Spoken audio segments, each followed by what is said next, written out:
Mudah-mudahan sindiran Anies Baswedan itu hanya sekedar sindiran dan demokrasi kita tidak mati. Apalagi dengan lebih dulu menciptakan sebuah skenario yang bisa mengarahkan pada kematian itu.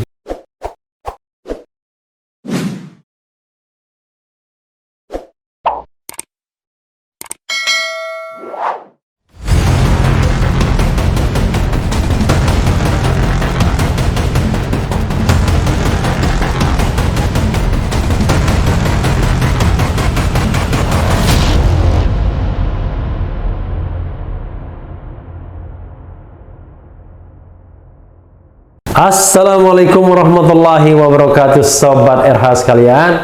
Jumpa lagi kita di channel yang keren ini, Keren Cadas.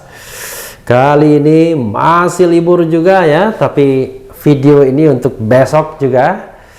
Dan masih ada berita yang hangat, bahkan ini luar biasa ya, dari Gubernur DKI Anies Rashid Baswedan. Dia mengunggah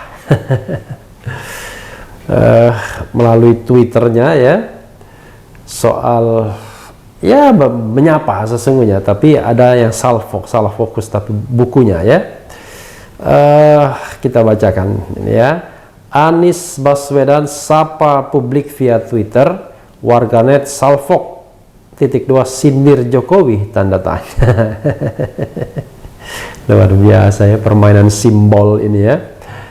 Suara.com. Gubernur DKI Jakarta Anies Baswedan baru saja menyapa publik lewat jejaring Twitter miliknya Minggu 22 November 2020 pagi. Anies Baswedan menulis ucapan selamat menikmati Minggu pagi disertai dengan sebuah foto diri. Dalam foto tersebut tampak Anies Baswedan seolah-olah sedang membaca sebuah buku berbahasa Inggris. Buku itu berjudul How Democracy Dies, atau Bagaimana Demokrasi Mati. Selamat pagi semua, selamat menikmati Minggu pagi, tulis Anies Baswedan melengkapi narasi foto yang diunggahnya. Alih-alih mendapat balasan selamat pagi juga, kolom balasan cuitan Anies Baswedan malah disesaki dengan komentar warganet yang salah fokus dengan buku yang dibawanya. Warganet menduga cuitan akun Twitter Anies Baswedan tersebut adalah salah satu bentuk sindiran kepada Presiden Jokowi. Pasalnya, sebelum ini beredar foto Jokowi tengah asik membaca komik Shizuki. Mas Anies Baswedan nyindir yang suka baca komik, hahaha, kata Kang ... Keren banget sindirannya, tajam Kalau masih punya otak dan hati pasti malu, balas Ridho ...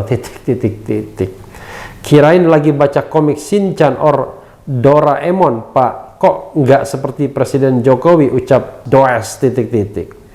Ini bukan komik Juki, ini sindiran halus banget yang punya otak, timpal warga net lain.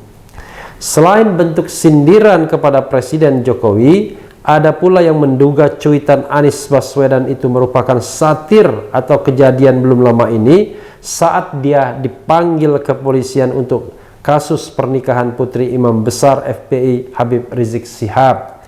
Buku yang Bapak baca itu seperti ada satirnya, ujar Rahmat. Keras kodenya, balas Fahri. Kekinian, cuitan Anies Baswedan telah disukai ratusan kali dan disukai ribuan pengguna Twitter. Cek cuitannya di sini. Cek sendiri ya sobat era sekalian. Tapi sebelum saya membahas lebih lanjut, ini ada pendapat dari seorang pengamat ya, dari Universitas Andalas Padang. Pengamat ;2 How Democracies Die, sindiran Anies untuk oligarki, CNN Indonesia, Minggu 22 November 2020. Jakarta, CNN Indonesia. Pengamat politik dari Universitas Andalas Asrinaldi menangkap kode sindiran untuk penguasa di balik foto Gubernur DKI Jakarta Anies Baswedan membaca buku berjudul How Democracies Die. Menurutnya, sindiran itu menjadi relevan bila pesan yang ingin diambil Anies dari buku How Democracies Die ialah terkait demokrasi di tangan tokoh otoriter yang berubah menjadi kekuatan menakutkan dan alat untuk memperkuat kekuasaan. Kalau itu pesan yang ingin diambil Anies, jelas bagi saya itu sindiran bahwa naiknya kekuasaan penguasa kita dengan isu populisme dan seterusnya, tapi setelah mereka menjabat demokrasi itu dibungkam. Kebebasan tidak ada lagi. Pesannya itu barangkali secara simbolik sindiran untuk penguasa, kata Rinaldi kepada cnnindonesia.com Minggu 22 November. How Democracies Die merupakan buku karya seorang ilmuwan politik lulusan Universitas Harvard, Stephen Levitsky dan Dan Ziblatt, yang terbit pada 16 Januari 2018 lalu. Buku yang diketahui mempunyai tebal 380 halaman itu menggambarkan cara seorang pemimpin yang terpilih memiliki sumber daya serta akses mengubah proses demokrasi untuk memperkuat cengkraman kekuasaan secara perlahan di masyarakat. Rinaldi menilai langkah Anies mengunggah foto tersebut bukan berarti tengah menyasar sindiran ke Presiden Joko Widodo. Menurut dia, unsur penguasa dalam pemerintahan di Indonesia tidak hanya terdiri dari Jokowi sebagai presiden saja. Kita tahu bahwa kekuasaan pemerintah kita adalah oligarkinya, tidak hanya Jokowi, sehingga pesan langsungnya kepada oligarki-oligarki, katanya. Anies belakangan menjadi sorotan karena tak bisa mencegah kerumunan massa Rizik Syihab di Petamburan. Anies sampai dipanggil polisi untuk mengklarifikasi kegiatan yang melanggar protokol kesehatan tersebut. Rinaldi menilai sikap pemerintah pusat dalam menyikapi kebijakan Anies usai Rizik pulang dari Arab Saudi ke Indonesia berlebihan. Menurutnya, pemerintah pusat seperti ketakutan Anies akan mendapatkan dukungan berupa kartu truf untuk maju sebagai capres di Pilpres 2024 mendatang. Menurutnya, sikap pemerintah pusat seharusnya tidak demikian, mengingat penyelenggaraan Pilpres 2024 masih lama. Ya lama, tapi lawan-lawannya harus dipatahkan dulu sekarang. Berlebihan dan terlalu blow up, semacam fobia ketakutan tidak menentu. Seolah dengan dekatnya Anies ini, Anies dapat dukungan, dapat kartu truf untuk maju presiden. Terlalu cepat, semua bisa berubah, kata Rinaldi. Anies mengunggah foto tengah membaca buku How Democracies Die di akun Instagram miliknya Anies Baswedan. Buku itu merupakan bagaimana berbagai cabang pemerintahan dalam suatu sistem dengan pemisahan kekuasaan mendapat legitimasi untuk melemahkan kelompok lain atau oposisi.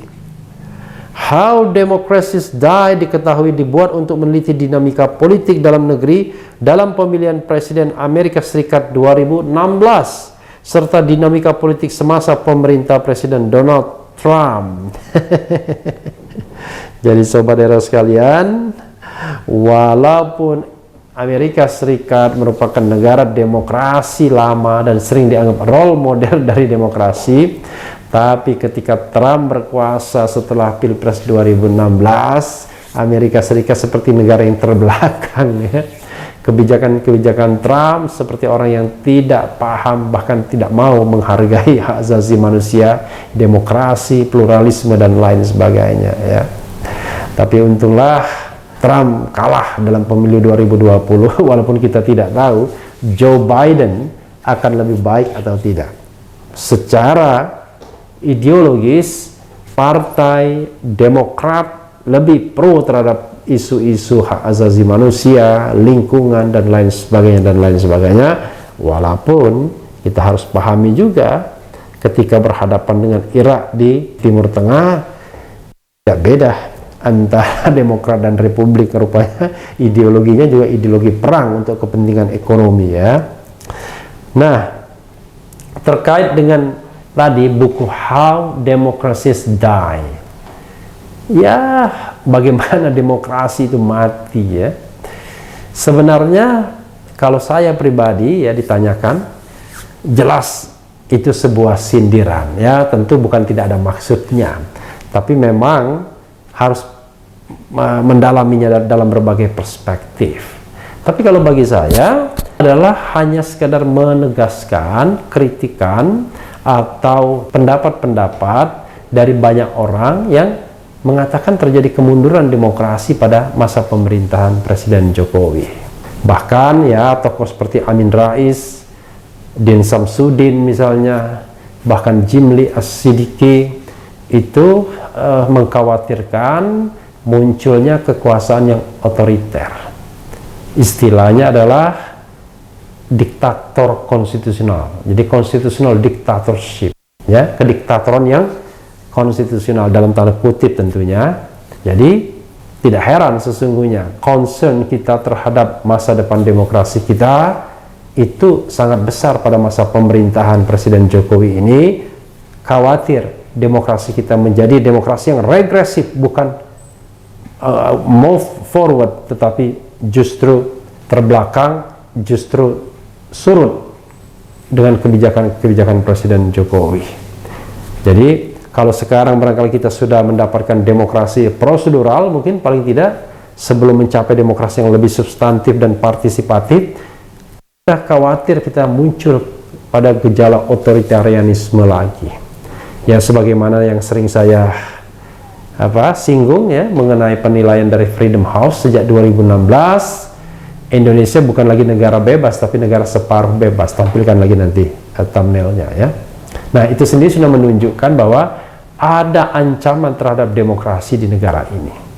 Kalau dikaitkan dengan kejadian terakhir ini, di mana misalnya pasukan Loreng TNI menurunkan baliho ya, Habib Rizik, dan seolah-olah ada kelumpuhan dari aparat penegak hukum baik di tingkat lokal maupun tingkat nasional, yaitu Satpol PP dan polisi, itu bisa jadi alasannya benar, tapi di sisi lain itu menakutkan bagi masa depan demokrasi, karena sama saja kita mau menegakkan hukum yang terlihat lumpuh, atau ada kekhawatiran atau tidak berani menghadapi kelompok tertentu dengan mengundang senjata masuk dalam ranah sipil. Nah, itu yang berbahaya. Itu bisa menyebabkan demokrasi kita mati. Itu salah satu jalan untuk mempercepat kematian demokrasi, yaitu mengundang kembali militer dalam politik. Bukan karena militer berwatak buruk atau dia tidak diajarkan cinta negara, tidak. Kita bicara mengenai kompatibilitas. Tidak mungkin senjata dilawankan dengan demokrasi, karena doktrin militer itu adalah doktrin yang menghancurkan. Tidak ada negosiasi di dalam perang misalnya, karena fungsi militer, fungsi TNI itu adalah menjaga keutuhan dan kedaulatan Republik Indonesia, menjaga pertahanan negara ini. Karena itu fungsinya adalah fungsi perang. TNI adalah alat perang, bukan untuk alat berpolitik, bukan alat untuk berdemokrasi. Demikian juga polisi, alat untuk penegakan hukum, bukan alat untuk berpolitik juga.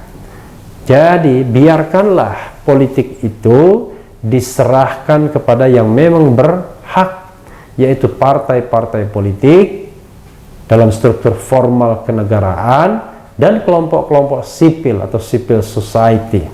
Jadi ada yang namanya political society, ada civil society. Mudah-mudahan sindiran Anies Baswedan itu hanya sekedar sindiran, dan demokrasi kita tidak mati.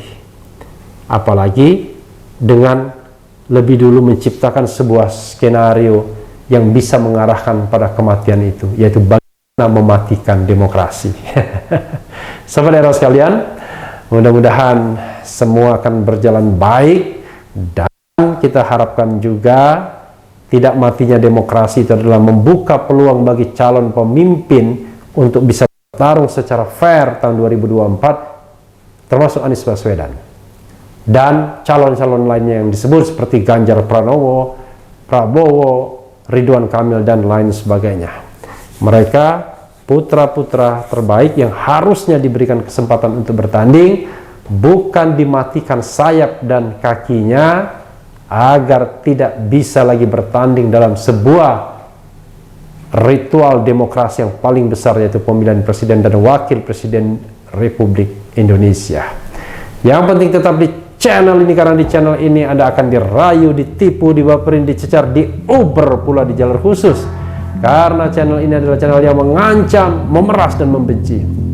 Jangan lupa subscribe, like, comment, and share.